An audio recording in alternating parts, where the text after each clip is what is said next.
My name is Randy Nolan, and I'm Vice President of Business Development and Director of Machine Control at Carlson Software. I'd like to thank the Oregon Department of Transportation for asking me to speak at the Design to Dozer seminar. I think it's a fantastic program and hopefully can participate every year when they have one of these events. My topic is unique machine control applications. And what we'll discuss to begin with are 3D drilling, which is not unlike pile driving, and how we can set that up and take advantage of machine control technology. Also compaction, and the example that I'll give will be landfill compaction, but soil compaction, asphalt, etc. It's not unlike those. The applications are very similar. And what I'd like to say at this point is that really what we're talking about with 3D machine control is an array of sensors that monitor the articulation of a machine. So if it's a drill, compactor, or any of the other machines that can take advantage of this technology, basically we're just monitoring their articulation, bringing that data in together into a computer, basically a ruggedized control box, and then the software or application software provides the necessary data and feedback to the operator. So it's a bit of a simplification of what's going on here, but it helps kind of explain how we are able and open the mind as to what we can address with this technology. We'll also touch on data flow and the design build life cycle and how important that is to these machines, and also connectivity and analysis, taking machines, making them part of a connected site, and sending data to them, logging and streaming data back into a central location, and then analyzing that for various benefits we'll discuss. Now, many of us are familiar with the work that dozers and graders and scrapers and excavators do, and perhaps the role that machine control technology plays in those types of equipment. But depending on the terrain or depending on the application, the drill or drilling a lot of time precedes all of these machines, and 3D machine control can benefit that application as well.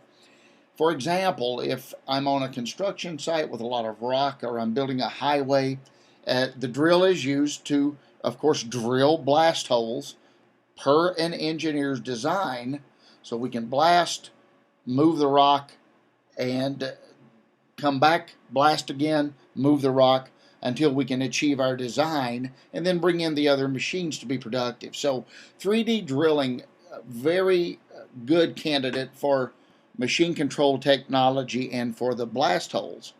Now, all of the design holes for blasting are, they are designed with precision by an engineer, and these blast holes are in a set grid. They are angled and parallel and angled together so that the blast is designed for maximum benefit. And some of the reasons for this is to eliminate fly rock, also to make sure that the fragmentation is really, you get the desired fragmentation. If you blast inappropriately or not according to design, which can occur by inaccurate drilling or the blast hole angles are not exactly parallel, well, you affect the entire downstream process. The rocks are too big, the material's too big, it has to be broken up. You stress the wheel loaders or track loaders and trucks that move this material away. So these are some of the desired benefits, and 3D machine control can enhance all of these. The other thing is that you're eliminating a person at the work face. You'll notice in the picture to the left, one drill is actually drilling using 3D machine control, and the other drill is having the drill holes marked with paint by the operator. So being able to just use a pattern on the screen, navigate to the hole, and drill, eliminates people or work persons at the work phase. So 3D drilling, if the more accurate that it's done, the more positive and productive all of the downstream processes will be, from fragmentation to moving the material. Here is a video I shot in May of 2010, and this will show you a drill navigating. You can see the heading there, and we've got a 3D design for the drill holes on the screen, and that can be loaded into the drill so the operator can simply use that pattern, or grids and drill patterns can be designed in the field by the operator. Here we see the operator has selected a hole. He has navigated to position himself to the hole, and now he's placing the drill more accurately on top of where the design says to begin drilling.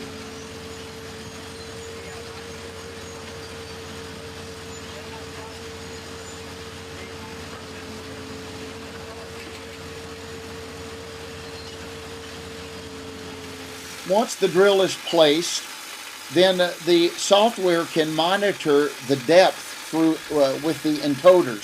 So there are axial sensors on the body, on the mast. There's RTK GPS on top of the mast. There's heading that help you, again, all the sensors coming together, monitoring articulation, and then the application software interacts with the operator. Here they're placing tires and canopy across the blast area to help reduce fly rock. They're removing all of the machines, clearing the area for the blast.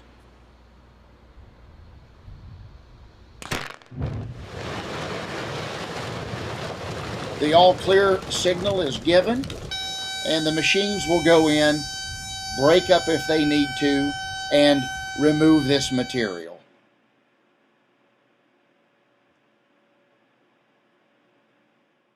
Let's now take a look at compaction and how 3D machine control can be applied to monitor a machine, providing an application-centric information for compaction. Here on the left we see a landfill, and one of the first things that you can determine is that if I am moving a machine back and forth across material, be it trash or soil or whatever, I need to be able to measure how well I am compacting, and I want to reach optimal compaction. If I don't compact enough, then I'm wasting space and the material is either unstable, or in the case of a landfill, leaving too much airspace and I'm not making the best use of my space. Or if I overcompact, I'm wasting time, machine wear, fuel, etc. And of course, that costs money. So first and foremost, we want to optimize compaction. And we can do this in two ways. One is deflection, and that simply means that we're measuring the vertical difference, how far down we're moving with each pass of the machine. And we're basically using RTK GPS, GNSS, to tell us how well we're pressing down. And once we've reached a point of diminishing returns, then we know and we can move on. The other method is through pass counts. And basically pass counts are a good general rule to say, based on the material or the waste stream, I need to make 3 passes or 5 passes across every part of the material to reach optimum compaction. Well, it's not real easy to know everywhere you've been, so it can be fairly unproductive and a fair amount of guesswork. So if I roll over a particular area once, twice, 3 times, I need to know exactly where I've been. So application software will color the screen with each pass, measuring and coloring exactly the size of the machine's compaction footprint. So this way the operator knows exactly where and how they've compacted or where the passes have been. Another method is through intelligent sensors, and this actually measures the sine wave basically, or the vibration amount that's being returned from the machine. So as this reduces, as the vibration or the back energy is reported, then I can measure my compaction or density, or have an idea where I'm at with intelligent sensors. Another feature that the technology offers is dynamic data exchange. And by this, we mean if I have, let's say on a landfill, compactor A, and I have compactor B, and they need to make 3 pass counts to reach optimal compaction. Well, every time compactor A goes over a particular area, that would be 1 pass count, 2 to go.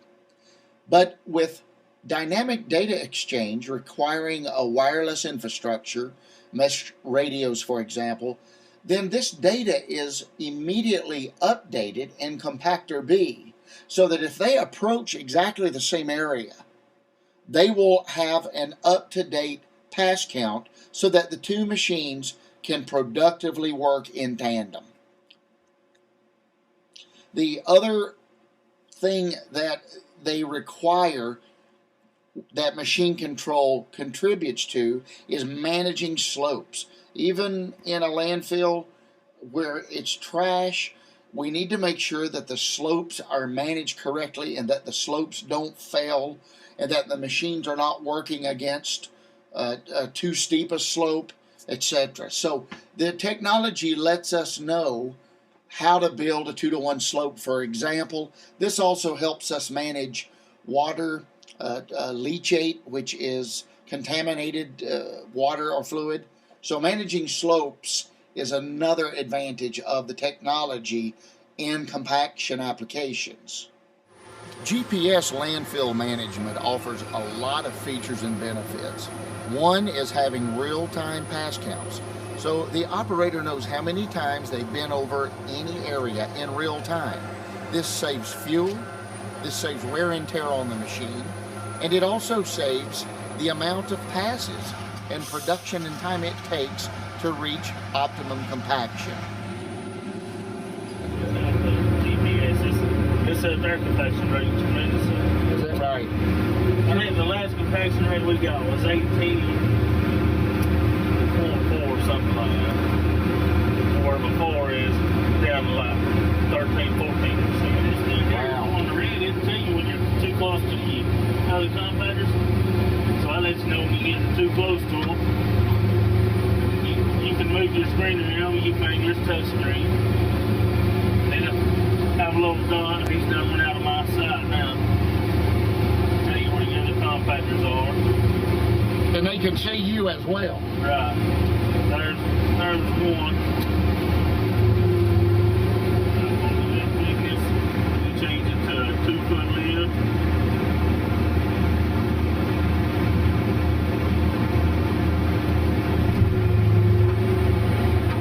And some of the other benefits where we've saved money with the GPS is not directly related to slopes and everything, but I can look and see when a piece of equipment started up and how long it sits and idles and how many passes they made. You know, we want them to do 3 or 4 passes and move on. If they're doing 10 or 12 passes, then they're burning more fuel. You know.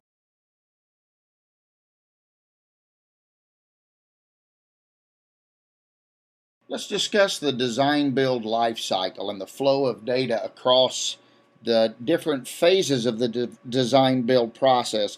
Now, the machines we've been looking at, of course, are part of the building process, but they're